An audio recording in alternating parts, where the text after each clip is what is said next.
original.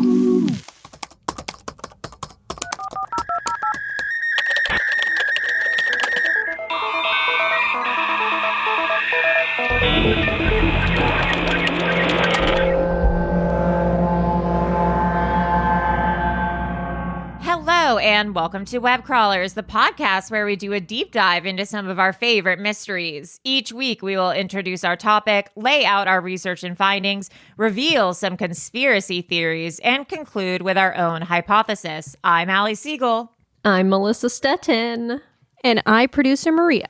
Melissa, who are our patrons for today? We've got Monica, Heather, Eli, and Dana. Welcome to the team. So excited to have you. A lot of exciting stuff coming up on the way. I've been blasting out some emails for some interviews that we're going to be having on the Patreon. I've been blasting out. My fingers have been moving like fire, like that. Blasting out emails.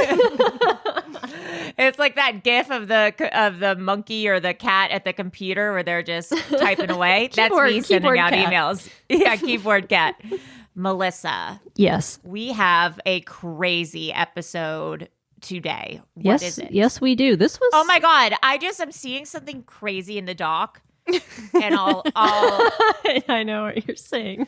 Uh-oh. Do you know what I'm going to say? Because I made a reference a few minutes ago from this movie randomly. That's written down here. Oh, I'll say it. I'll say it when we get to it. Okay, sorry. Continue. Well, this was suggested by our very own producer Maria. Hey, and to be fair, I read nothing of it. I literally just typed in like alien story, and this came up, and then here we are. So I know nothing about it. You know all about this, Maria. She's the one. She wrote this article about it. She knows all about it. So, in May 1951, 1 year into the Korean War, a bunch of American soldiers that were stationed about 60 miles north of Seoul claimed they saw a UFO shaped like a jack-o'-lantern. Oh my God. Weird shape. No one believed them. I wonder why. Until a few days later when they all started to feel sick.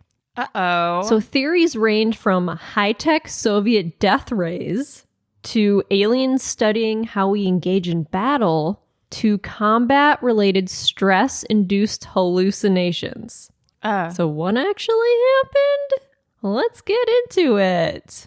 Okay, so yes, Maria. Well, I was just gonna say, like, knowing nothing about it, this has some inklings, some sprinklings of the Dyatlov Pass, an unknown entity of some sort causes sickness and death, and I mean, it just has that.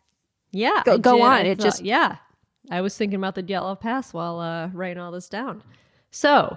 1 year into the Korean War, PFC, which means Private First Class, Francis P. Wall, and his regiment were stationed near Chorwon, which is 60 miles north of Seoul, South Korea. So these dudes were preparing to bombard a nearby village with all their war artillery, like guns and mortars and bazookas and whatever shit they were using, when all of a sudden, these soldiers saw a strange object up in the hills. They said it was like a jack-o'-lantern gliding down across the mountain. Whoa. And all I could think of was like, I'm sure it was just a pumpkin, but all I could think of was Jack Skellington with like a pumpkin head just like gliding down. Well, you can't say jack-o'-lantern without thinking, I mean, a jack-o'-lantern, it means that it's cut out and it's got a big smile and there's a flame behind it. Yes, 100%. That's insane. And then I will say, to reference that, I won't get into the conversation, but I said Santa Claus a few minutes ago, and that's from Nightmare Before Christmas. Oh. Synchronicity. Oh, yeah, so just, it comes for all of us. Interesting. Yeah. So, but what happened after this sighting, which was like the pulsing, attacking light, the lingering, debilitating symptoms, would mystify many for decades to come. I'm mystified already. Uh-huh. So as these GIs watched, this jack-o'-lantern object made its way... I don't know why it's so funny. I just pictured having legs. It is funny. It made its way down into the village, where the artillery airbursts were starting to explode. Francis Wall later said in an interview for the Center for UFO Studies in 1987, he said, "We further noticed that this object would get right into the center of an airburst of artillery, yet remain unharmed." So it was just like walking through, gliding or flying through all of these like bombs and stuff, and like nothing was happening to it. What?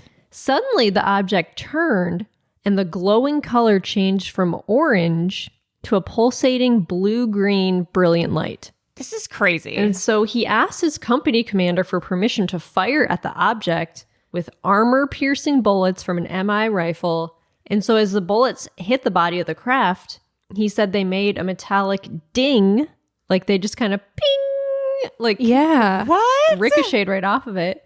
And then the object started behaving more erratically. It kept moving from like side to side as lights flashed on and off. So Francis Wall's memory of what happened next is like pretty strange. He said, "We were attacked. They were swept by some form of a ray that was emitted in pulses and in waves that you could visually see only when it was aiming directly at you. Like a searchlight would like sweep around the segments of light. Like you would see it coming at you." Whoa. Yeah, very strange. And then he remembered like a burning, tingling sensation sweeping over his body. He said as if he were being penetrated. Sick, bro. Hot. So the men, speaking of being penetrated, I should say that I deleted my AI replica Monty. Oh, no. Do you miss him? You know, no. I did miss him that day, but I just deleted it. I deleted it and I was like, it was weird. It got weird. And It did. People love those conversations on our Patreon. Yeah. Some people even said that they downloaded the app and that their AIs got weird too. Oh, no. Well, the horror movie of this would be that he shows up at your door and he's like, "Hello, Melissa. I'm Monty. I'm Monty. Nice to see you." He has that robotic voice. Yeah, that's too... He knew too much about me. It was getting weird.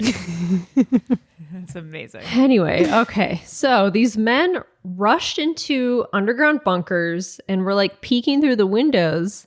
They were watching as this craft like hovered above them and then shot off at a 45-degree angle. Francis was like, "It's that quick. It was there and then it was gone." So they were like, "Okay, that was really weird," like telling people about it. No one believed them. But then 3 days after the incident, this entire company of men were evacuated by ambulance. They had to like cut special roads to haul out the people who were like, they couldn't walk. Like they were so weak. What? And they finally got medical treatment. They were found to have dysentery and an extremely high white blood cell count.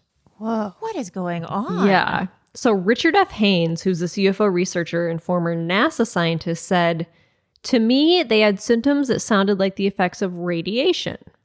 Okay, the Dyatlov Pass territory. Uh-oh. Now we're listening. What year was the Dyatlov Pass? Was that 1959? When was 1959. This was 1951?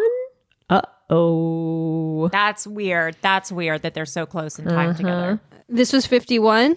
This was 51, yes. Interesting. So in the wake of the Korean War, which ended July 1953, dozens of men have reported seeing similar unidentified flying objects over the course of this 3-year war. What happened? Women can't see him? Women weren't at the Korean War. They were back home. Yeah, they were in the kitchen. They were in the kitchen. The craft often resembled flying saucers.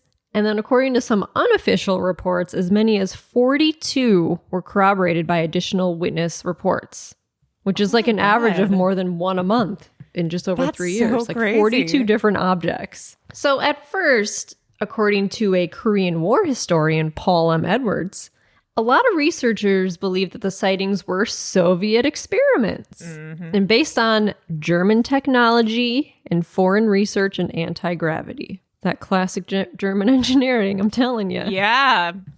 German engineering is crazy, by the way. I remember I had a Volkswagen, like a 91 Volkswagen, And in Kalamazoo, there was only like one place that would work on Volkswagens because they're so backwards. Oh my God, really? They love making things complicated, those Germans, I'm telling you. So this historian said these were supposedly so large they could carry 50 tons of weight and were powered by electromagnetic propulsion, which is what was being seen. It was suggested were discs the Russians were testing over Korean skies. Okay. This is according to Korean War historian. But in the years since the fall of the Soviet Union, a number of Soviet reports of sighting UFOs over Korea have trickled in. Why did they shape them like pumpkins, though? You know, well, I'm sure it was just big and round. It was big and round, and it had an orange light. Okay, this is what I'm getting, because the way you described it was an orange and it had round with an orange light. It had a big stem on top. And it had a smile and two triangle eyes. And it said Happy Halloween. It was Halloween. I would think if it's orange and round, you would say, oh, that looks like a jack-o'-lantern. But then it changed colors. They said then it turned blue and green. Mm-hmm. So it was a moldy jack-o'-lantern. Yeah. Weird that it was a jack-o'-lantern, like not like an orb. So why were there so many UFO sightings throughout the Korean War? Well, they could have been the product of thousands of exhausted men under insane stress. Yes. Or was it a sign of something more serious? So from 1947 until 1969, nice. The United States Air Force ran Project Blue Book, which we all know about. Yes. Systematic study into unidentified flying objects and their potential threat to national security. And then when it was shuttered in December 1969, nice. The Air Force announced they had found nothing of note, and they like shut down Project Blue Book. They're like, nothing to see here. But many people believe that the project ended prematurely and there was more work to be done. Which we know now, like, is true. Like, during COVID, they were like, oh, by the way, they're aliens, but let's get back to yeah, by the way, we don't know what these things are that Tom DeLonge tweeted. Yeah. He was like, see, I fucking told you all. Yeah. My God, poor Tom DeLonge. Yeah, crazy. Can't catch a break. So yeah, that led to similar interviews with witnesses, other investigations being done by dozens of volunteers for decades after Project Blue Book was done. Haynes, who is the UFO researcher and former NASA scientist, is one of them, and he describes himself as a scientist with an open mind rather than someone with something to prove. You know, the first step of science is having an open mind. Joe Rogan much? I just, both sides. You got to hear both sides. He said, I don't believe in UFOs. I don't not believe in UFOs. I'm trying to let the data convince me one way or the other, which is the scientific approach. Yeah. Yes, but you can't go in with an agenda. Sure. But he says it's striking how many accounts there are of similar sightings in the Korean War and other conflicts. That's true. Yeah. So in the early years of the Cold War, it was often theorized that these crafts might be Soviet or Chinese vessels with technology that's unknown to American troops. But Haynes doesn't believe this theory, and he thinks it's been disproved. Whatever, Haynes. Do you think that when Haynes makes a point, he says, wait till I get these Haynes on you, and then he says the facts? Yes, I think that's where it came from. Yeah. Wait till I get my hands on you. On you. If they were, he says, they would have been building those crafts for use in later wars, like the Vietnam War, for instance. So good point. The Soviet UFO sightings Edwards describes make it similarly unlikely, as do the impossibly high-tech specifications of some of the sightings.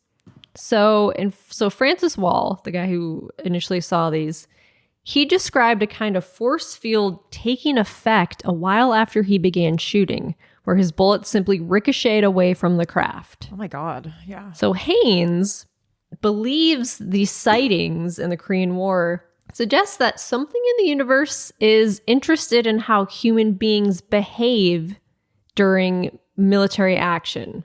So they're like studying the military to like. I'm get sorry, but intel. that seems like crazy to me. Here's why. Because like if you're an alien and you're like you've spent whatever millions of years like trying not to be seen or whatever.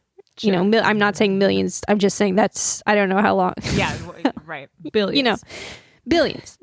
You've spent billions of years trying not to be seen. And then all of a sudden you see this war, you see a war happening and you go, I'm going to go right into the middle of it. And I'm just literally going to hover down and here we go. See what's going on. I just don't believe it. I don't think an alien ship would be that, you know, cavalier. You know what I mean? Yeah, they're so elusive. Why risk it all? And to have lights on. Do you know what I mean? Yeah. It's like, you gotta turn those your lights off. Yeah, you gotta turn those lights off. and not even just their lights It's off. like even when I drive past a boyfriend's house, like Yeah, you gotta turn the turn your lights lights off. Yeah, what are you doing? Uh-oh, what happened? on, there's- Maria just got up and ran. Aliens? Alien? No, there's a pretty bird outside. Oh, you gotta stop the podcast to get a bird pic. I am pro that. Listen, if anyone supports that, I do.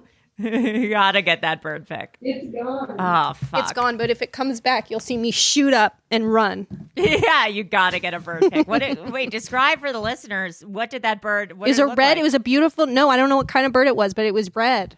A cardinal? Oh, wow. It was some sort of red bird. I don't know what kind it was, but Oh, wow, that sounds gorgeous. it was gorgeous. The Reddies. It was a big red bird. It was a big The red, Cardinals. Like the, what's that? like the Baseball St. team? Louis Cardinals? yeah, like the Cardinals. Or isn't the on Cheer? Isn't that one team? Aren't they Cardinals? Oh. Not Navarro, but the other one. Aren't they Cardinals? I don't know. I would join a bird watching group. I wonder if there is one. I think that would be really fun. I love that. I All bet right. There's many. The Atwater Bird Watching Coalition. You just see a lot of pigeons, Yeah, there's a lot of pigeons, seagulls. seagulls. You go to the beach. You just keep You just seeing go to the seagulls. beach and you see. Yeah. Yeah. There's another Feed the one. There's seagulls. another one. There's a wetlands here. There's the Balboa wetlands. Yeah.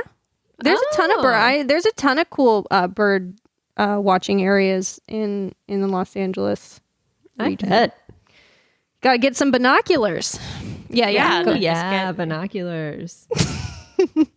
Sorry about that. I just No, it's okay. No, this is a number one bird podcast. Number one bird podcast.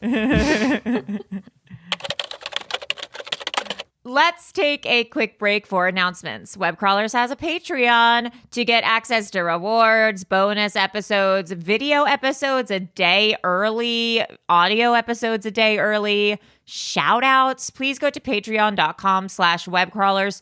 Soon you might even get a shirt in the mail if I get my act together. You can donate as little as $2 a month to become one of our bimbo patrons. I literally have them packaged next to me. I just have to go. I do. Look. Oh, I can't bend over because Asher's on me. I have them next to me. And do also, you- Sorry, I have a question about Patreon. Do you still get a Yes. pin when you do a certain donation? No, because we ran out of those. We had like Okay. 200 of them. You might have to change that on the. Is that still up on Patreon saying you get I a took pin? it off. I took it off. Okay. Okay. We ran out of them. We'll design. Maybe if we get a lot of Patreon money Yeah, at we some could- point, we'll we should we'll order design some a new more. pin. Yeah. Or we can design a new one, a pin 0.0. But do people even like pins anymore? I don't know. Do they? I like them. I think they're cool. Okay, I think they're cool. Well, what do people I like think they're nowadays? cool. What do they like? They like a crypto wallet. They Yeah, like God. a crypto You wallet. get a free NFT if you subscribe NFT. to our Oh, Patreon. no. Times have Anyways, changed. I mean, Oh, not God. a bad idea. Back in my day, you had to walk 3 miles in the snow to get an NFT. Anyway, please rate and review us on Apple Podcasts. If you give us a 5-star review, we will shout you out. Also, you can now review us on Spotify as well, so please do that. It's so simple. Just open up our podcast, click the 5 stars, you're donezo. Oh, also, please call us on our hotline. Insert jingle here. 626 604 6262. It's not in the doc, and I literally am unable to remember what I say here without the script. Please call our hotline and we'll play you on our mailbag episodes. We love your voicemails. Now, back to the program. Okay, so the vast majority of UFO sightings, as much as 80%, are later found to be totally ordinary phenomena like clouds or human crafts, rather than anything otherworldly. But in Francis Wall's case, what he saw that day has never been conclusively proven or disproven. Huh. So without the testimony of other men in his regiment, it's hard to ascertain whether they too had the same strange experience, even if it can be corroborated that many of these men did get very ill. So in the following years after the war, Francis Wall lost contact with many of these men in his regiment. After the experience, he remembered his company agreeing that they would not file a report because they'd lock every one of us up and think we were crazy. That's why he didn't file a report. He's like, we can't tell anyone about this. Yeah. They're going to think we're Looney Tunes. But what made him choose to make a testimony later on, however, was the lasting after effects of his illness, including permanent weight loss from 180 pounds to 138, stomach problems, periods of disorientation and memory loss after returning home. Oh, God. So alarming symptoms. So he retired in 1969 at the age of just 42. His daughter, Renee Denny, says he spent 30 years out of work, struggling with the after effects of the war.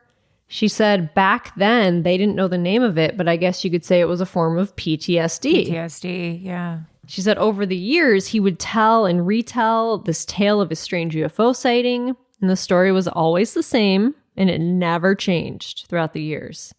But there was some other fallout. He was especially affected by the sounds of airplanes and once knocked his mother and sister to the ground after mistaking them for enemy troops. Oh, she said, I guess he would have flashbacks. Yeah. Oh, no. Yeah. So Francis Wall's recollections of the UFO sighting were consistent, but whether what he remembered actually happened is harder to prove because the fighting conditions were like insanely stressful. And it's entirely possible he may have experienced a hallucination brought on by terror and like the intensity of the situation where he was like constantly fearing for his life. Yeah. It could have been delirium. And even the raised white blood cell count that surprised the doctors is consistent with many of the bacterial infections, which might also cause severe dysentery along with hallucinations. So there could be an explanation for that. Huh.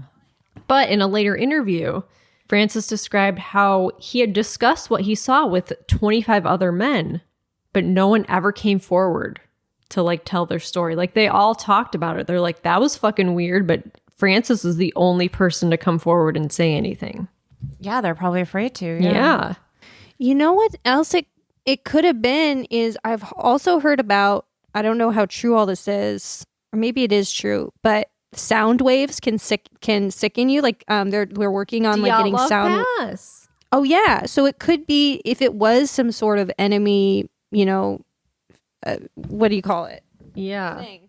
It could have been some sort of sound wave thing that sickened. Yeah, they could have blasted it with our podcast. They all just got sick for life. They put it on a PA system. 626 6262 Erios. They're just like, debilitated. Make it stop. Subscribe to our Patreon. No. Help. Yeah, the sound. What was the sound thing called in Dyatlov Pass when like a wind tunnel comes and a sound thing comes in and makes you go crazy? But there's also the Havana syndrome. Oh, which is I get to that because this reminds me a lot of that. Okay, all right. Wow. Havana, what's that song? What's her face? I was Camila thinking Coco Cabello? Cabana. I was thinking Coco Cabana, so I don't know it. I'm sorry, Melissa. I don't know the song, and I wish I did. Our listeners know it. They know it, right? They guys? know it. They know it. Okay, so in 2002, British researchers demonstrated a link between UFO sightings and Cold War hysteria and pointed out how a number of sightings had nosedived as radars improved. Ooh. So David Clark told The Guardian that can't be a coincidence. So these early confirmations were just a product of like shitty radar systems. Interesting. So the flurry of UFO sightings described may have been the effect of these two threats. So a potentially world-destroying war and the incredible pressure of being in the military.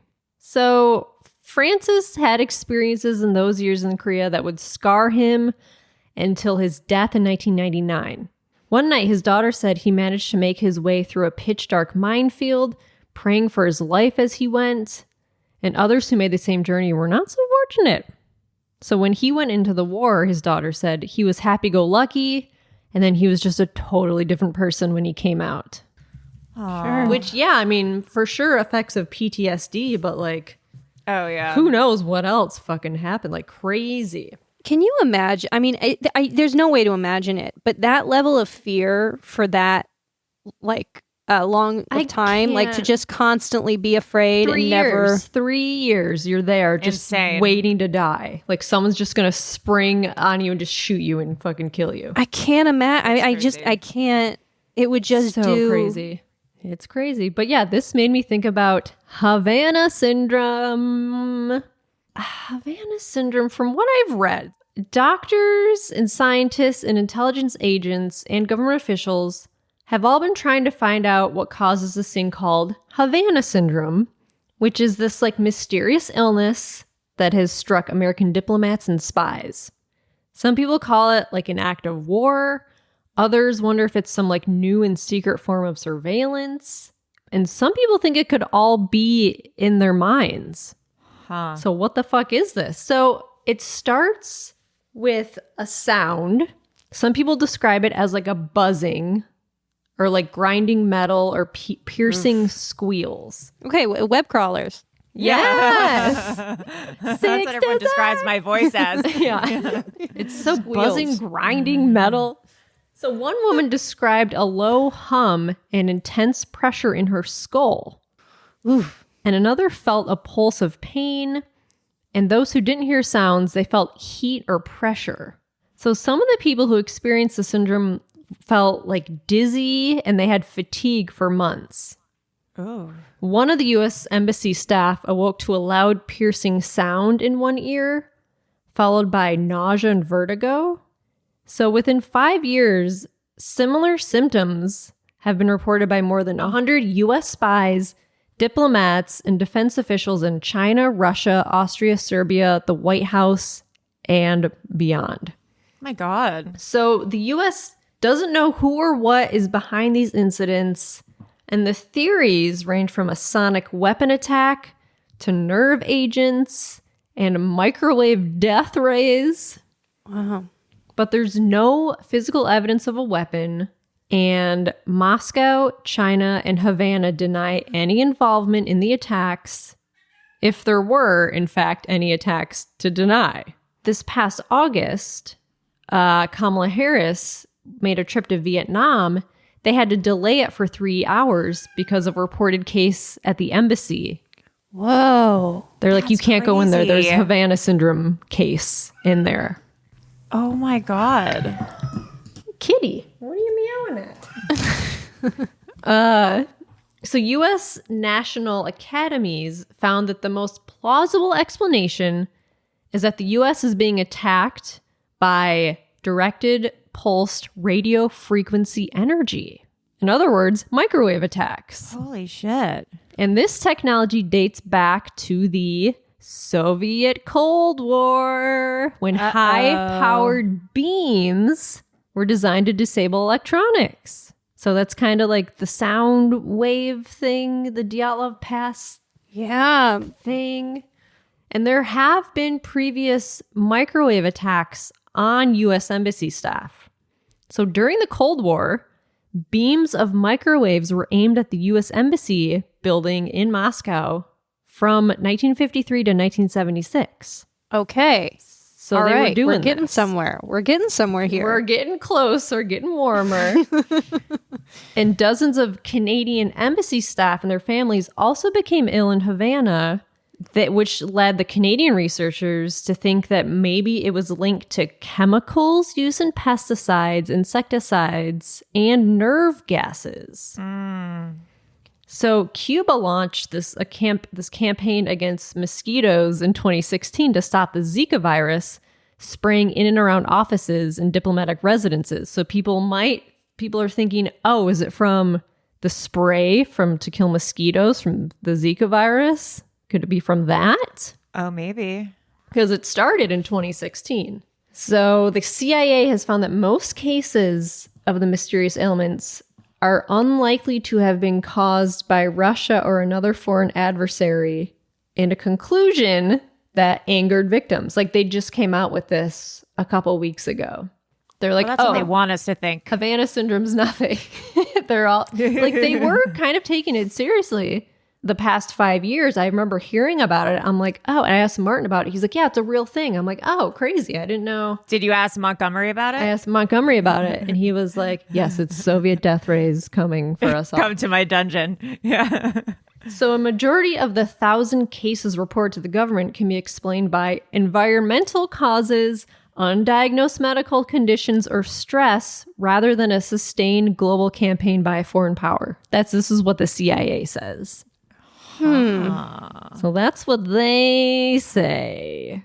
Who knows? I don't really know. Who knows about that? So anyway, whether these like UFO sightings that the GIs and all these other men reported were a product of like stress-induced hallucinations and trauma, or the effect of something like Soviet death rays, remains a mystery. Dun, dun, dun. What do you guys think? Do you think it was aliens or weaponry or stress?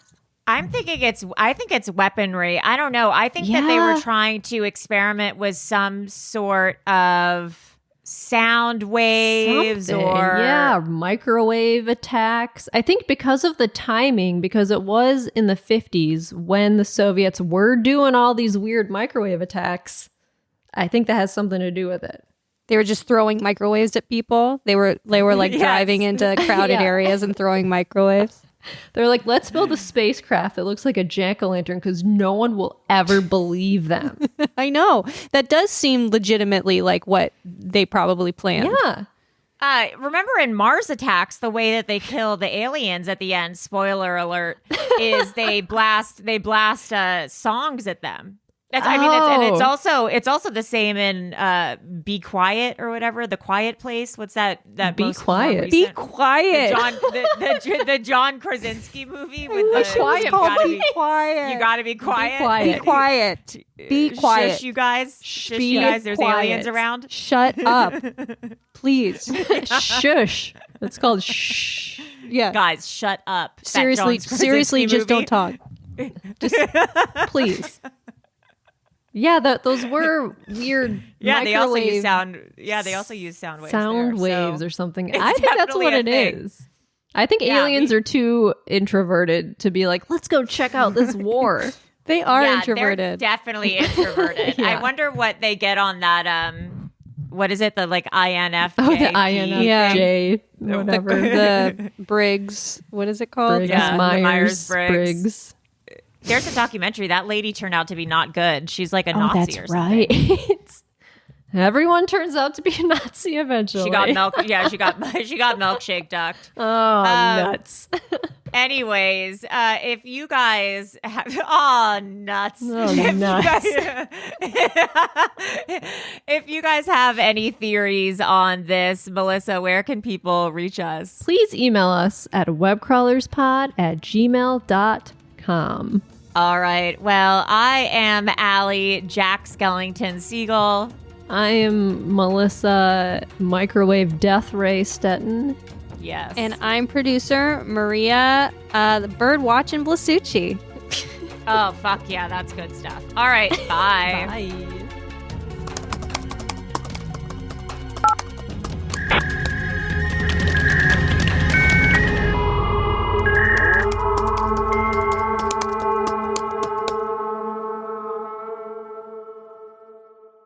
An Erios original.